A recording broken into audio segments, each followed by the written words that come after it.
Hello guys, welcome back to Life with Mrs. B and welcome to another video where I get to plonk my big old butt down here in this space next to my rather messy bookcase and have a good chat with you guys. Thank you for coming and checking out this video. If you are new to my channel, hello, my name is Paula. I am a mum to 3 kids. I am a wife to 1 husband. I live in bonny Scotland where it's very wet and very cold most of the time. I home educate my 3 kids, I have a dog, I have a YouTube channel, I have an Instagram account, I do all the good stuff. This video today I am going to be talking about my top, I don't actually have a number of how many tips is going to be in this video, but my top tips for people who are brand new to homeschool, or as it's more commonly called here in the UK, home education. So before we get started, I kind of say this at the start of all my videos about homeschool or home ed, and it's exactly that. Here in the UK, people tend to say home education, home ed. There is no such thing in UK law and Scottish school laws, guidance, legislations, whatever you want to call it, that talks about homeschool. No, there's nothing there. It's education at home or home education. So some people in the UK do get quite they want people to use the correct terminology, and I am all for that, but most of what I've learned about homeschool, home ed has came from friends in the States and or YouTube accounts or Instagram accounts, whatever it is. So I do tend to see the two of them different. I appreciate there's no such thing as homeschool in the UK, I understand, but I do use the two terms interchangeably. So these tips are going to be for people who are brand new to home ed, homeschool, and they're not really going to apply if your kid is still on a school roll. So what do I mean by that? I mean, if you are crisis schooling your child due to everything that's going on in the world right now, or if you are temporarily schooling your child at home but your kid is still on a school roll somewhere, so is still enrolled in school, these tips are not really for you. There's nothing wrong with that. There's nothing wrong with having your child on a school roll and doing crisis schooling. There's nothing wrong with that at all. But these tips, like, I wouldn't want your child to fall behind and then have to go back to school next month, 2 months, 3 months, 6 months, whatever it is. So whereas in home education, there's not really such a thing as falling behind, because there's nothing, it's confusing, but that is who these tips are for. So my first tip is to de-school. So this wouldn't work if your kid was going back to school after the summer, or once distance learning is finished due to corona. This wouldn't work with that, because well, let's rewind first of all before we go into de-schooling. When you homeschool or home educate here in the UK, you are entirely responsible for your kids' education. There is nobody that sends you worksheets, there's nobody that sends you plans, there's nobody that sends you curriculum. You don't get any help with that, you don't get any financial help with any of that. So it is very, very different from distance learning whilst you're still at school, or from crisis schooling or temporarily schooling at home. It's very different. So, and that's why these rules don't really apply, not rules, these tips don't really apply to people who are not actually home educating. So yeah, my first tip is to de-school.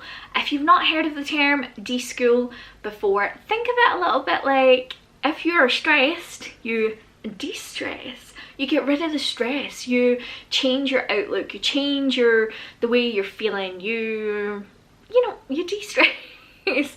And de-schooling is exactly the same. So a lot of things that I read when I took my kids out of school, if you don't know, my kids did actually go to school for a couple of years, and then I took them out. My youngest has never been to school, and when I took them out of school, one of the things that was recommended was de-schooling. So I had a little Google, I researched it, what is de-schooling, and it is essentially a period of time that you give yourself, not just for your kids but also for you, time to get rid of the schooling attitude and mentality. It's very, very different being a home educator to go to school. Like, so different. There's no, you don't need to put your hand up to ask to go to the toilet, or your hand up to ask a question, or you know, there's no set times for anything. So it's very, very different. Learning styles can be very different as well. How you learn, what you learn, all very different. So deschooling, it is a period of time. I read that you should give your child 1 month of deschooling time for every year they were at school. So my eldest did 4 years of school, so she should have had 4 months of deschooling. And my other one, he wasn't my youngest, but he was the youngest at school, he did 1 year, so he would have 1 month. So in that period of time, you are advised not to do any formal sit down learning. So that doesn't mean you just sit on your backsides and watch Netflix for 4 months or however long, 6 months, 10 months, whatever it is. That's not really what it means. It is a time for you and your children to connect, reconnect. It is a time for them to find out their passions. And a lot of children, it's actually quite sad, but a lot of kids have had really bad experiences at school, and so therefore connect learning with school, which they didn't like. So it's hard for them to realise that learning is different from school, education is different from school. So yes, so you can, in that time, you can read with your child, or they can do their own reading, go to the library, do baking, do cooking, help you plan meals, help you go to the supermarket. They can use their math skills. You can, if you've got an older kid, you can say, okay, we've got £5 for dinner tonight, go and make it happen. You can get them to do stuff like that. You can watch documentaries, you can watch Netflix, you can spend time outside in nature, playing at the parks, going for walks or hikes or swimming. You can go and play tennis, whatever you guys like to do, go and do that with your kids. So de-stress, de-school, and find out what your kids' passions are, like really what your kids' passions are. Find out how you like to teach, find out, just really spend some time together, quality time together, de-schooling, away from the school mentality. That is my first tip. That was a big tip, wasn't it? That was big. And let's just give a shout out to this hair. I have a lot of hair sometimes, a lot of hair. So tip number 2 is to, how can I explain this? I have thought of these tips beforehand, but tip number 2 would be to not rush into anything. Don't buy loads and loads of crap. That would be my second tip, honestly. I fell victim to this. I believe that to be the perfect homeschooler, I had to have this and this and this and this, and I went out and I bought a load of crap and I did not need it. And now I have a load of crap in my house that I do not need. By crap, I mean books. Not books like this, like reading books. I mean like curriculum and workbooks, and sign up for worksheet websites that you have to pay for and go crazy printing off worksheets. Don't do that. Honestly, don't do that. When you've finished your deschooling period, just don't waste your money. I would recommend, if there's something you're thinking about, think about it for a long time. That could be a week or a month, whatever it is to you. Come back to it. If you've been thinking about it and actually I think that would benefit us, then go for it. But just be warned that you can end up with a lot of crap. A lot of crap. And stuff isn't free. It's not free. I mean, there are some things that are free. So if it's free, you know, hey ho, go for it. But if you're having to pay for stuff, I really just would urge you to think about it. And that also, not just pay for things, but also like, don't like be like, oh, this is what we're going to do, yeah, and like kind of ram it down your kids' throats and just go in like full pelt. I would say don't do that. Just take a step back. And at the start, when I started home educating, I was that person. I downloaded loads of stuff. I ordered loads of workbooks and bought books and bought textbooks, and that's not me and that's not my kids. So some of it's in the loft still, and it's kind of gone to waste. My third tip kind of stems off of that in the same way, in that don't write yourself a timetable. Oh man, oh! I have a video on my Instagram TV. It's a couple of months old now. It's the only video I've ever done on IGTV, and I spoke about it was a video to people who were currently crisis schooling, so people who have been thrown into crisis schooling, not homeschool, not home education, because they were getting sent packs from their school and being told this is what you should do. So it wasn't the same, but I spoke about timetables there, and it applies here as well. Timetables are not necessary at all. Most of the people I know that home educate do not use a timetable and would scoff at the idea of a timetable. A lot of people take their kids out of school because that's not what they want. They don't want their kid to be told, you will be doing math at 10:05 until 10:25. That is when you do your math. A lot of home educators don't want that. I kind of started off, as I said, with a lot of stuff and thinking, oh yeah, we're going to do this from this time till this time and this from this time till this time.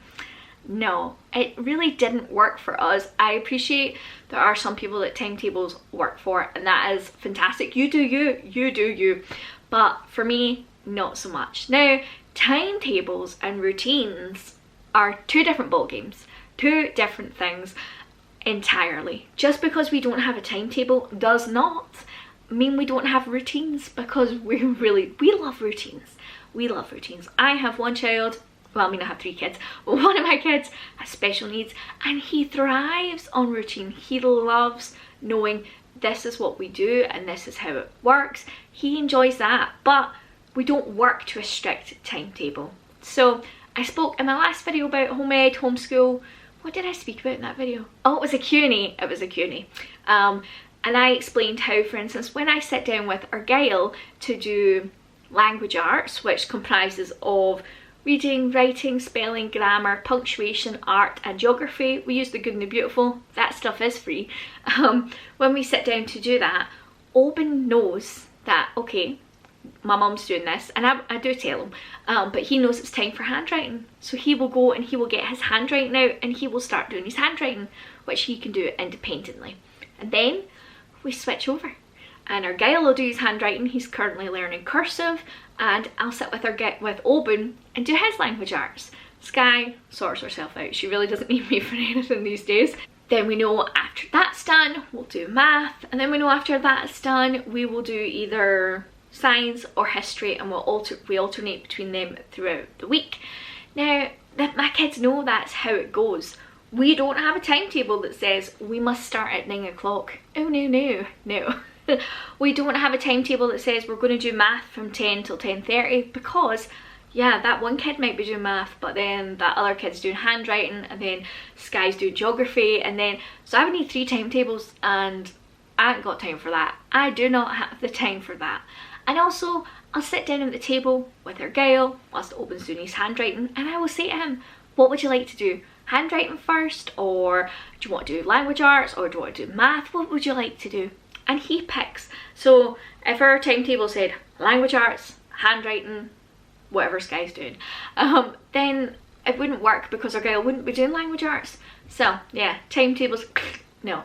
They also don't work because, say I've allocated in my timetable 30 minutes for science lesson, but then the science lesson, the kids could either be really interested in it and we end up looking up stuff on the internet, or finding a book in the bookcase that goes along with it, or we're like, do you know what, let's go to the library right now and go get some more books on this subject.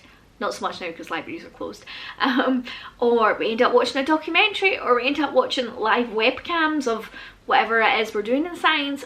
Whatever it is, the period of time that we were doing for science could go from 30 minutes to 40 minutes, 50 minutes, 60 minutes, 2 hours, whatever it is.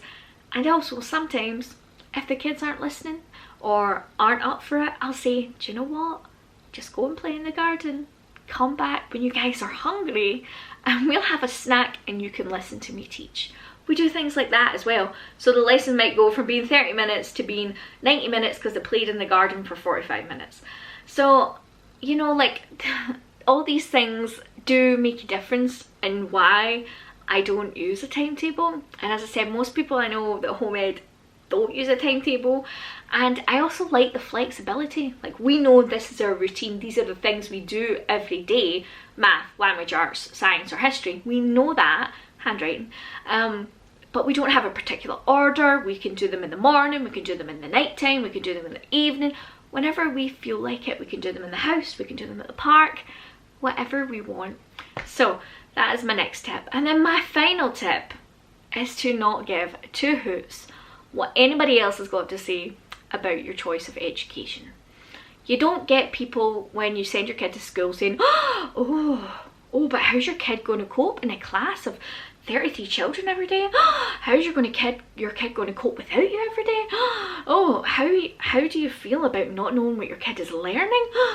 We don't say that to people who send their kids to school. So if somebody flips that around and says that to you on your choice of home education, unless they sleep in your bed or they are your kids, you really shouldn't care what they say. that pretty much, yeah, that sums that one up. Don't care about other people.